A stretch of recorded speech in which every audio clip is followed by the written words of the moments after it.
When I say sensory processing, sensory pathways, that's pretty much it's a learning pathways. Any kind of a learning. It's not only academic learning, life learning, or any motor learning, or just operation, any kind of a learning you learn, and then you have those cognitive pathways and sensory pathways. So pretty much sensory inputs means I said the sensory pathway is very beginning, young babies, but most of the information learning related, pretty much these inputs are visual information, visual knowledge information, auditory information, tactile information, smells, taste, or vestibular, proprioceptive, it's all these senses, and it comes to our whole body system and receptors. And we receive those, we need sensitivity. That's under sensitivity, over sensitivity.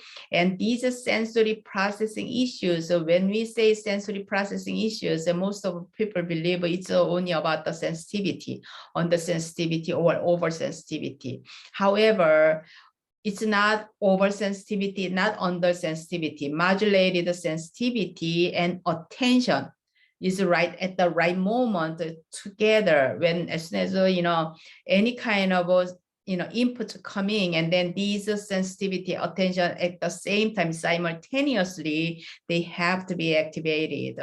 So they can be aware of the sensory inputs. Once they are aware, that means in the back of a spinal cord, it just travels to our brain.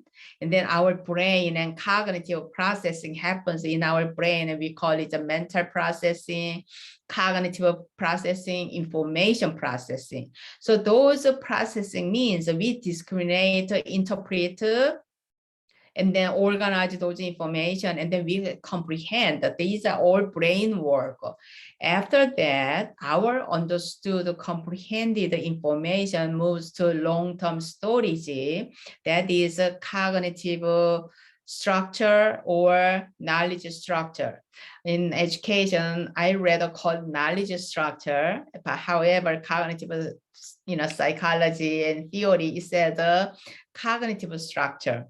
The human, long-term memory structure, and then these mental, knowledge structure is for mental efficiency.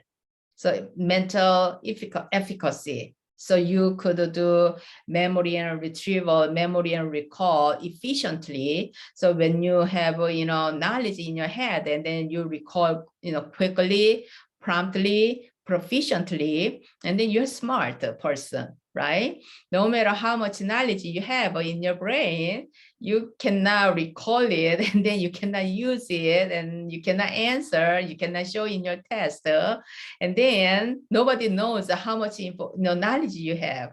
So that's after that brain work, it moves to those understood information goes to our knowledge structure, or and together respond through just output behaviors. So when somebody called me, or just I read, and then somebody asked me a question about the passage I read, and then I answer those questions, or I write those questions. These are all output behaviors, output actions. So pretty much nobody can see any individual's brain work, because it's inside here. Cognitive work is invisible. Only the part we could see is output behaviors, right? So how much, how smart you are, as I said, you just have your knowledge structure, you have amazing encyclopedia content in your head, still you cannot show it, and then nobody knows how smart you are. It's all about our behavior. So you don't say any, you don't write any, you don't, draw any, and then nobody knows, what information, what knowledge you have, and then how much knowledge you have in your memory system.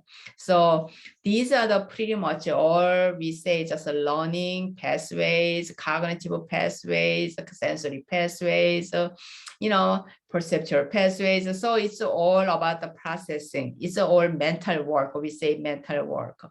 Okay, that's the system we have.